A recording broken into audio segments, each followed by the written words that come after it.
channel Yorùbá Game Show onígbèmọdé tẹ́ bá ti ń gba ìbéèrè lẹ́ ó máa gba ẹ̀bùn owó ńlá lórí ètò yìí o onígbèmọdé. àdéhùn àmì fi àwọn kọ̀ọ̀kan bákúbákú lórí èdè bàbá ìdí ètò tuntun tó ń jáde nílé yìí o onígbèmọdé ẹgbọ́ parí dáhùn ìbéèrè àwọn kọ̀ọ̀kan lórí ètò onígbèmọdé kó gbowó ńlá 500,000 naira fún Yorùbá Game Show rẹ̀ wọ́n pẹ̀lẹ́ jìpọ̀lẹ́ nílẹ̀ Yorùbá tó ń gbélé àṣà àti ṣe orí àtàṣà ọ̀rọ̀ ìbéèrè ó ti máa jáde lọ́lọ́kùn òjọ̀kan òun ọmọ Yorùbá àtàtà káàkiri àgbáyé bóyá kájọ máa kẹ́kọ̀ọ́ kájọ máa kọ́ lọ́lọ́gbọ́n lórí ètò tí àwọn kan fún gbé kalẹ̀ lórí YouTube onígbèmọdé Authentic Yorùbá TV rẹ̀ ó ti máa rí o àwọn kọ̀ọ̀kan onígbèmọdé ta lórí tìpọ̀ tí ó dáhùn ìbéèrè gbogbo ńlá ìpàdé lórí ètò onígbèmọdé kájọ máa fojú oúnjẹ àyọ̀jẹ lórí YouTube channel Authentic Yorùbá TV láti ìgbàdégbà. mo kí gbogbo ọmọ Yorùbá nílé ni lóko ni lódò ni nílẹ̀ yìí ni káàkiri àgbáńláyé mo gbàdúrà páànù Olódùmarè ò ní fi sílẹ̀ ìjà tó kíra wa káàbọ̀ sí àkọ́tún ètò fún tàárọ̀ yìí bó la yà sí bó la fẹ́ gbà lọ. ètò tàárọ̀ yìí yóò ṣe kìlọ̀kìlọ̀ fún àwọn ọkùnrin àtobìnrin tí máa ń pariwo ìfẹ́ lásán tó yẹ pé àwọn nǹkan tó yẹ ká wò ká tó dájọ́ ìgbéyàwó sọ́nà àní wò ó. ìgbéyàwó kan tó yẹ kó wáyé ní November 8 wọ́n sún sí November 29 òun náà ni wọ́n ti padà suspend wọ́n ti padà call it off ní November 21 kí ló fà á tí wọ́n fi láwọn ò sì gbéyàwó yìí mọ́ ta ló sán sọ̀rọ̀ ẹ̀ sọ̀rọ̀ ta ló kéde ẹ̀ kínìdí ọkọ ìyàwó gangan ló kúkú kéde ẹ̀ síta ntọ́dẹ̀ fa sábàbí òun náà ni genotype genotype because àwọn gangan ń bẹ téèyàn máa ń wò nínú relationship àbí courtship gbogbo nǹkan kọ́ la base lórí ìfẹ́ is just one part nínú relationship àti marriage. Love is one part. Love is not all. Love without money can never be sustained. Love without tolerance can never be sustained. That marriage will never be sustained. Inú gbèyètò inú ibi tán ti nífẹ̀ẹ́ tí ò sí understanding wọn ò lè sustain ẹ̀. So àwọn ọmọ tó fẹ́ jáde lára wa product tó fẹ́ jáde lára wa wọ́n gbọ́dọ̀ jẹ́ product gidi and lo and behold kò sí bẹ́ẹ̀ yóò ṣe bímọ tí ò ní jọ̀yà tí ò ní jọ bàbá Adíjà lè takété ọmọ wọn pẹ̀lú ẹ bẹ́ẹ̀ wọ́n á ní kò jọ̀yà kò jọ bàbá Adíjà lè takété ọmọ. Now yóò bá ní bọ́ọ̀mọ̀ ọjọ́ sòkòtò yọjọ́ kíjì pa ẹni ó bí ni là á jọ ìfún ìyá ẹ lọ́jà jẹ ìfún bàbá ẹ lọ́jà jẹ ó pé o. That means ìyá rẹ lọ́jọ́ bàbá rẹ lọ́jọ́ Yorùbá sì ní ọmọ tó bá jọ bàbá ẹ̀ ọgbẹ̀rí ìyá ẹ̀ jẹ́ ẹ mọ̀ wulẹ̀ wá lọ bàbá ẹ̀ lélẹ̀ ọmọ bàbá ẹ̀ lélẹ̀ wá lọ ó ti gbẹ̀rí ìyá ẹ̀ jẹ́ kò ní sí doctrine mind pé bóyá ó ṣe kinní kan bóyá kò ṣe kinní kan and again epo ẹ̀pà òṣùwọ̀n ó yẹ ká ti mọ bọ́ ọmọ inú ẹ̀ ó ti rí nta bá fọn sínú fèrè ó fọn jáde ntí ń bẹ nínú bàbá tó dà sára àyà níyà ó bí jáde lọ́mọ ntí ń bẹ nínú bàbá ńlọ dàpọ̀ mọ́ tìyá ńlọ ń produce ọmọ lélẹ̀ tó túmọ̀ sí wípé ọkùnrin gbọ́dọ̀ dá pé kóbìnrin ó dá pé medically kí wọ́n tó bímọ gidi bẹ́ẹ̀ bá bímọ tó ti ya fọ́jú wá láti inú oyún nǹkan kan ló máa ṣàtọ́kùn ẹ̀ báwọn onímọ̀ ìjìnlẹ̀ bá jáde tán bá sọ bẹ́ẹ̀ bá bímọ tó bá yarọ láti inú oyún nǹkan kan ni yóò ṣàtọ́kùn ẹ̀ báwọn onímọ̀ ìjìnlẹ̀ bá sọ because kò common èkó kan bẹ́ẹ̀ ni máa ń wáyé ó dẹ̀ ní ti máa ń fa sábàbí ẹ̀. Now ọ̀rọ̀ genotype ń lọ fa tàwọn eléyìí lélẹ̀ tó túmọ̀ sí pé wọn ò wádìí ara wọn dáadáa AS làwọn méjèèjì àti Ibrahim o àti Fatima o AS làwọn méjèèjì kí n má lo àmì fàágùn fún ẹgbọ́n nǹkan tó sọ ó ní dear friends and family invitation wọn máa fi hàn yín tàbí kí n kúkú fi invitation wọn hàn yín kí n máa kà bẹ́ẹ̀. Now ó ní dear friends and family, it is with an incredibly heavy heart that I regretfully announce the cancellation of my upcoming wedding due to unforeseen genetic compatibility issues. My partner and I have made the difficult decision to go our separate ways. As you can imagine, this news comes as a devastating shock, and my heart is shattered into a million pieces. We were both eager to start our new life, but unfortunately, our genotype AS plus AS is equal to posed insurmountable health risks. I am struggling to come to terms with this unexpected turn of events. Your love, support, and understanding mean everything to me during this dark hour. Please pray for me as I navigate this challenging time. Thank you for your kindness, empathy, and understanding. Mi ò máa lo picture bọ̀bọ̀ yẹn torí ọjọ́ iwájú ọmọ ọlọ́mọ, but òye yé mi pé ẹ̀yin abiyamọ tẹ́ ń gbọ́ mi ẹ̀yin náà máa feel bad bí èmi náà ṣe feel bad, bí bọ̀bọ̀ yẹn ṣe feel bad, bí ìyàwó ẹ̀ ṣe feel bad, bí family bọ̀bọ̀ yẹn ṣe máa feel bad, bẹ́ẹ̀ bí ìyàwó ẹ̀ ṣe máa feel bad. Ìdí ni pé wọ́n ti pariwo ara wọn tẹ́lẹ̀tẹ́lẹ̀ á ṣègbéyàwó, ìyá ìyàwó ti máa múra, ọmọ mi máa ṣe wedding o, ìyá ọkọ ti máa múra, Ibrahim fẹ́ ṣe wedding o, gbogbo ẹbí ará àtọ̀rẹ́ ti gbọ́, wọ́n ti pín invitation. Now wọ́n wá cancel wedding. Èèlò ni wọ́n ti ná tẹ́lẹ̀tẹ́lẹ̀. Kí làwọn ìmúra tí wọ́n ti mú? Ṣé wọn ò tí ì máa ṣọ? Bó bá jẹ́lẹ̀ Yorùbá ni á ti máa ṣọ. Ṣé wọn ò tí ì máa ṣọ? Aṣọ èlò ni wọ́n mú, èèyàn mélòó ló ti rà ń bẹ̀? Àwọn tí wọ́n rà kí ni wọ́n fi ṣe? Kí ni wọ́n padà fi ṣe? So gbogbo àwọn nǹkan yẹn ló wà stake. Meanwhile, gbogbo àwọn ìwádìí yìí ká ló ti wáyé ńgbà tí wọ́n ti jọ wà lójú ọ̀nà ni àwọn possible. Ṣùgbọ́n lọ́pọ̀lọpọ̀ ọgbà gbogbo a máa mọ reality, a kì í fèsì reality o. Lọ́pọ̀lọpọ̀ ọgbà bó bá jóbìnrin lọ sọ pé kó lọ sí test kan èèyàn ò ní dáhùn. Ọ̀pọ̀lọpọ̀ test ló yẹ ká ṣe before ìgbéyàwó, mélòó nínú ẹ̀ lẹ lè ṣe? Ọkùnrin mélòó náà sọ pé kó wá ṣe HIV test kó tó ṣe wedding tí yóò dáhùn? Ṣé èsì pé ṣe lẹ́sọ pé kọkùnrin kóbìnrin yọ ya máa lọ ni tí ó bá ti wo bí mi ò ráyè test òsì gangan tó bá ti mọ̀ pé òlì fẹ́ máa lọ. Meanwhile gbogbo àwọn nǹkan yìí ló necessary láti mọ status kálukú, láti mọ condition kálukú. So now ọ̀pọ̀lọpọ̀ ìṣẹ̀lẹ̀ báyìí ló wáyé. One, mo appreciate wọn fún one or two things. Àkọ́kọ́ ni pé at the end of the day wọ́n padà ṣe test, wọ́n ti wọnú ìgbéyàwó yẹn, wọ́n ti ṣe, wọ́n ti discover. Ẹlẹ́ẹ̀kejì ni strong heart tí wọ́n ní láti call it off. Ìgbésọ́ bá jáwọn míì ni wọ́n sọ pé wo níta bá fẹ́ bí náà ní ábí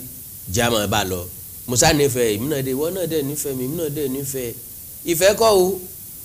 ìgbà tí wọ́n bá bẹ̀rẹ̀ sí bí wẹ̀rẹ̀ ń sẹ́kọ́ náà lèyìn ó tó mọ̀ pé ìfẹ́ kọ́ o. Tí wọ́n bá bẹ̀rẹ̀ sí ní bí fòníkúfọ̀ láǹdé lèyìn ó tó mọ̀ pé ìfẹ́ kọ́. Èèyàn bá ti take action yẹn náà láti ìgbà téèyàn ti mọ̀, àbámọ̀ ni ó wà padà gbẹ̀yìn ọ̀rọ̀ ń tọ̀hún. Kò sí ní tó burú ń bẹ̀ tá a bá ṣàyẹ̀wò lórí nǹkan tá a bá ń là kọjá, lórí nǹkan tí ò bá yé wa, lórí nǹkan tí ò clear sí wa. Èèyàn béèrè, èèyàn ṣàyẹ̀wò ní tí ò bá clear sí èèyàn náà lèèyàn máa ń ṣàyẹ̀wò, èèyàn ó yẹ̀wò fínífíní. Sọ ọ̀pọ̀lọpọ̀ ìgbéyàwó bẹ́ẹ̀ ló wà lénìí, wọn ò béèrè, wọn ò ṣàyẹ̀wò, wọn ò gbégbésẹ̀, wọn fẹ́ra wọn bẹ́ẹ̀, wọn á bí fòníkú fọ̀láǹdé, fòníkú fọ̀láǹdé, fòníkú fọ̀láǹdé. Now tá a bá wò dáadáa, genotype, sọ ọmọ genotype ẹ, èèyàn mélòó nu wa lọ́mọ genotype ẹ? Àwọn genotype wo ló lè fẹ́ra àwọn wo ni ò lè fẹ́ra. Now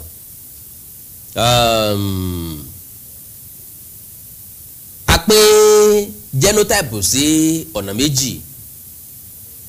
x y àwọn tó lè fẹ́ra àwọn tí ò lè fẹ́ra a sọ now the best genotype so far òun náà ni genotype àwa kan tá a kàn wà fortunate láti ní genotype yẹn àwọn kọ̀ọ̀kan láàrin wa máa ń fi ṣakọ but èmi máa ń wò pé privilege lásán ni that is AA ẹran gbígbẹ ìṣèdè now AA àti AA best compatible àwọn méjì lè fẹ́ra wọn now AA àti AS wọ́n lè fẹ́ra wọn possibly wọ́n lè bí AA possibly wọ́n lè bí AS wọ́n lè bí AA kí wọ́n bí AS ó lè wà nù ọmọ wọn then AS àti AS kò wà advisable fún wọn láti fẹ́ra wọn rárá kí wọ́n má fẹ́ra SS àti AA I mean now tí SS bá fẹ́ AA that is wọ́n lè fẹ́ra wọn because ọmọ tí wọ́n máa bí AS ni tí AA bá fẹ́ AA wọn ò ní nǹkan méjì tán fẹ́ bí ju AA lọ tí AA bá bí AS wọ́n lè bí AA wọ́n lè bí AS mo sọ lẹ́ẹ̀kan tí AS bá fẹ́ AS wọ́n lè bí AA wọ́n lè bí AS wọ́n dẹ̀ lè bí SS tí SS bá fẹ́ AA AS lọ́mọ tán máa bí tí SS bá wá fẹ́ SS danger nu o red flag ni o kò sí tí wọ́n bí ju SS lọ so kò wá advisable rárá bí AS bá fẹ́ SC wọ́n lè bí SS wọ́n lè bí AS wọ́n lè bí AC wọ́n lè bí SC kò wá advisable láti fẹ́ra wọn rárá bí AA bá fẹ́ SC wọ́n lè bí AS wọ́n lè bí AC àwọn méjèèjì wọ́n lè fẹ́ra wọn bí AA bá fẹ́ CC wọ́n lè bí AC yes AC lọ́mọ tán máa bí so àwọn méjèèjì náà lè fẹ́ra wọn now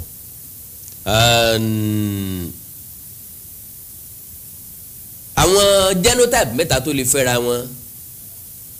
àbí tá a rí yọ òun náà ní AA so AA genotype is normal genotype so AS carrier ni wọ́n pè wọ́n that is wọ́n ti ní sickle cell ó wà lára wọn but kò tí ì di carrier sickle cell ni wọ́n ní but SS gangan ní sickle cell so fonikufọlande ńlọmọ tí ọmọ jáde ń bẹ láti help àwọn ọjọ́ ọ̀la wa láti help àwọn èso tí ó tara wa jáde àwa gangan láti help ara wa ó wà very very important fún ọkùnrin àtobìnrin láti yẹ genotype wọn wò láti wo blood group yẹ gbogbo ẹ̀ wò ká tó sọ pé a fẹ́ fẹ́ra wa ó wà very very at stake so now ẹ jẹ́ kí n gbàṣẹ́jú kan nínú ìṣẹ́jú yín kí n tó padà wá sórí ọ̀rọ̀ Ibrahima àti Fatima dà. ìwúrí ọdún tuntun níbi tá a ti máa ń tọrọ ohun tá a fẹ́ tẹ́lẹ̀ dọ̀ sì máa fàṣẹ sí ní wàrà ṣe é sà tọdún yìí tó ti wọlé dé o. ọ̀wọ́n ni ọmọ ṣẹ́gilájẹ́ ẹ̀là àwòrán ọmọ làkúlà sọ̀rọ̀ ọ̀gbẹ̀gbẹ̀ kan gbogbo wọn gorí ìrókò wọn pariwo ajé tantan gbogbo ẹ̀dá yìí pátá tó fẹ́ bẹ́gbẹ́ pé làwọn ẹlẹ́nu iṣẹ́ òun fẹ́ máa rí tajé ṣe kó o sọ̀rọ̀ kó o bóde pàdé ìṣẹ́gun ọ̀tá lójú ayé àti lójú ọ̀run ẹ̀rọ tó ń wá ọmọ lọ́jọ́ tó ti pẹ́ ìjákulẹ̀ lórí ìwé ìrìnnà ní gbogbo ìgbà òtún rí jẹ̀rí mu tẹ́lẹ̀ ṣàdédé ní gbogbo nǹkan lọ́bìnrìbì tètè máa bọ̀ níbi ìwúrí ọdún tuntun yìí èyí tó máa wáyé fún ọjọ́ mẹ́rìndínlógún gbáko ní dẹ̀sẹ̀mbà ọdún tá a wà yìí kó o wá tọrọ gbogbo ohun tó fẹ́ fún ayé rẹ ní ti dáadáa káwọn alálẹ̀ ó sì máa fàṣẹ sí lójú ẹsẹ̀ àwọn tó wá lọ́dún tó kọjá ohun tí wọ́n fẹ́ ti tó wọn lọ́wọ́ wọ́n ti ń gbé ìgbésí ayé ìrọ̀rùn báyìí ìwọ náà má ṣàfira ẹ̀ wá gbọ́ o ẹ̀yin tẹ́ bá wà lọ́nà tó jìn lórílẹ̀‐èdè nàìjíríà àtẹ̀yin tẹ́ wà ní èyíkéyìí orílẹ̀‐èdè ní áfíríkà tó fi mọ́ ẹ̀yin tẹ́ wà nínú òyìnbó tẹ̀lé ráàyè wá síbi ètò yìí físíkàlì ẹ̀ má fòyà ṣẹ́rí bí ìwúrí ọdún tuntun yìí bá ti ń lọ lọ́wọ́ ní dẹ̀sẹ̀mbà á máa ṣe fídíò kọ̀ pẹ̀lú yín tí kálukú dẹ̀ máa ṣe ìwúrí rẹ̀ lẹ́yọ kọ̀ọ̀kan ní èmi kan ìwọ kan tó lóyìnbó ń pè ní one-on-one táṣe ó dẹ̀ máa gbé lójú ẹsẹ̀ privacy yìí jẹ́ wálégún gidi gan ni o àwọn tí yóò máa súre fáwọn èèyàn níbi ètò yìí mímọ́ ní gbogbo wọn wà àwọn alálẹ̀ ló ń gbẹnu wọn ṣàṣẹ elédùà ló fi ṣẹ́ràn wọn ó yá tó bá wà ní nàìjíríà tàbí any country ní áfíríkà ó sì jẹ́ lóyìnbó ló wà tètè pé àwọn hotline wa yìí kó book sílẹ̀ +23491509170 tàbí +2349150491169 tó fi mú +2347031854347 èyí tí ẹ bá wà ní ìpínlẹ̀ Ògùn àtàgbègbè ẹ lè kàn sí iléeṣẹ́ wa láti lọ book a wà ní number 55 OEA compound along Old Ondobele express road adjacent Bena Farm junction Ìjẹ̀bú Ìlẹsẹ̀ nípínlẹ̀ Ògùn tàbí kẹ́ ẹ kàn sí OEA apps and scrub spices lórí Facebook @OEA_abba lórí Instagram website wa ní www.oea/abba.com email address wa ní appscrubs2019@gmail.com níbi ìwúrí ọdún tuntun tó máa wáyé ní December ọmọọba Ọlámilékan Olóhùn aláṣẹ OEA apps and scrub spices ló wí pé tèmi tiẹ̀ ò ní sọ̀rọ̀ ṣe o èéṣẹ́. Adéoyè abẹ́fẹ́ Awíkòǹkò ó tún dé lórí ìkànnì yìí o Authentic Yorùbá TV YouTube channel Yorùbá Game Show onígbèmọ̀gbè tẹ́ bá ti ń gba ìbéèrè lẹ́ ó máa gba ẹ̀bùn owó ńlá lórí ètò yìí o onígbèmọ̀gbè. Adéoyè abẹ́fẹ́ Awíkòǹkò bákúnbákùn lórí èdè bàbá ìdè ètò tuntun tó wí jáde nílé yìí o onígbèmọ̀gbè ẹ̀gbọ́n kàní dáhùn ìbéèrè Awíkòǹkò lórí ètò onígbèmọ̀gbè kó gbowó ńlá 500,000 naira fún Yorùbá Game Show ní ìpínlẹ̀ ìpínlẹ̀ nílẹ̀ Yorùbá tó ń gbélé àṣà àti ṣe orí àtàṣàyàn ọ̀rọ̀ ìbéèrè ó ti máa jáde lọ́lọ́kùn òjọ̀kan òun ọmọ Yorùbá àtàtà káàkiri àgbáyé bóyá kájọ máa kẹ́kọ̀ọ́ kájọ máa kọ́ lọ́lọ́gbọ́n lórí ètò tí Awíkòǹkò gbé kalẹ̀ lórí YouTube onígbèmọ̀gbè Authentic Yorùbá TV ilẹ̀ ó ti máa rí o Awíkòǹkò onígbèmọ̀gbè ta lórí tìpọ̀tù tí ó dáhùn ìbéèrè gbogbo ńlá ìpàdé lórí ètò onígbèmọ̀gbè kájọ máa fojú oúnjẹ àyùjẹ lórí YouTube channel Authentic Yorùbá TV láti gbàgbégbà. Ọlọ́run ní jẹ́ kí aburú ọkàn wá ẹni ọkàn lọ́mọ ẹni tí kò kó ẹ bá yè nìkan lọ́mọ án lọ kò sẹ́ni tó mọ̀ ṣe láàrin wa o tí wọ́n ríra wọn fẹ́ kí wọ́n dúpẹ́ kí wọ́n mọ̀ ṣàkọ ibikíbi tó wù ká fọ́ọ̀lù sí kádàrá ni kádàrá aláwọ̀ akànkádìrì Ọlọ́run ọba nìkan lè bá tí fẹ̀dá mọ̀nà kò sẹ́dá kan tó mọ̀nà kankan àmọ̀nà débì kankan àríbì kankan àmọ̀ nkankan wájú Ọlọ́run nìkan tọ́ ìṣiṣẹ́ kálukú wa. So my lovely brothers and sisters àkíyèsí kéékèèké a máa help èèyàn o ẹbọ kéékèèké ìmọ̀ ń gba láìkú là. So Ọlọ́run nínú àánú ẹ̀ yóò dúró ti ẹbí àwọn ọmọdékùnrin àtọmọdébìnrin yìí Ọlọ́run nínú àánú ẹ̀ yóò dúró ti wọ́n mo mọ̀ pé ẹbí àtọ̀ ará àtọ̀ rẹ̀ wọ́n máa understand the reason tẹ́ fi kọ́ lọ́ọ̀ fọ́ ẹ̀ wọ́n dẹ̀ gbà pẹ̀lú yín wọ́n dẹ̀ fàdúrà ràn yín lọ́wọ́ mo mọ̀ pé ilé yìí ó ti jẹ́ ẹ̀kọ́ fáwọn ṣùgbọ́n kó lè bá a jẹ́ ẹ̀kọ́ fèmí àti ẹ ńlọ jẹ́ kí n mú wá so àánú Olódùmarè ò ní fẹ́ nìkọ̀ọ̀kan wá sílẹ̀ ẹ like follow page mi lórí Facebook Awíkòǹkò TV Awíkòǹkò TV ẹ subscribe sí YouTube channel mi náà Awíkòǹkò TV bẹ́ẹ̀ bá wà ní nǹkan pàtàkì tẹ́ fẹ́ kájọ sọ bákan náà ẹ má gbàgbé onídèmọdè ètò yín ètò wa onídèmọdè lórí Authentic Yorùbá TV Authentic Yorùbá TV ẹ̀já àjọ máa pàdé ńbẹ̀ lóòrèkóòrè láti gbàdégbà ẹ̀yin tẹ́ wà nílé náà láǹfààní láti máa jẹ̀bùn 5,000 naira at least fèèyàn márùn-ún tẹ́ bá fẹ́ mọ báwo lẹ ṣe lè jẹ̀bùn 5,000 naira fèèyàn márùn-ún ẹ lọ wo Onídèmọdè episode 6 ní orí Authentic Yorùbá TV lórí YouTube so ẹ máa rí ìlànà bẹ́yìn náà ṣe jàǹfààní 5,000 naira láti lé. God bless you. Bẹ́ẹ̀ bá ti wá ní nǹkan pàtàkì tẹ́ fẹ́ kájọ sọ àbẹ́ẹ̀ ti gbọ́ nípa FM radio project mi tí mo ti fọ́n rere ẹ̀ láì mọye ìgbà ó wá wòye láti bá mi dá sí i ìjà sọ̀rọ̀ lórí WhatsApp kí n fi ń làkà nọ́mbà tẹ́ bá mi fi sí +234 904 851 9362 +234 904 851 9362. Èdè àti àṣà Yorùbá ò ní wọ mi o orílẹ̀-èdè Yorùbá ò ní dàrú ìlú ẹnìkọ̀ọ̀kan wa yóò tòrò mẹ́nẹ́mẹ́nẹ́ àjò àṣẹ o. Adéoyè abẹ́fẹ́ Awíkòǹkò ó tún dé lórí ìkànnì yìí o Authentic Yorùbá TV YouTube channel Yorùbá Game Show Onídèmọdè tẹ́ bá ti ń gba ìbéèrè lẹ́ ó máa gba ẹ̀bùn owó ńlá lórí ètò yìí o Onídèmọdè. Adéoyè abẹ́fẹ́ Awíkòǹkò bákúnbákùn nínú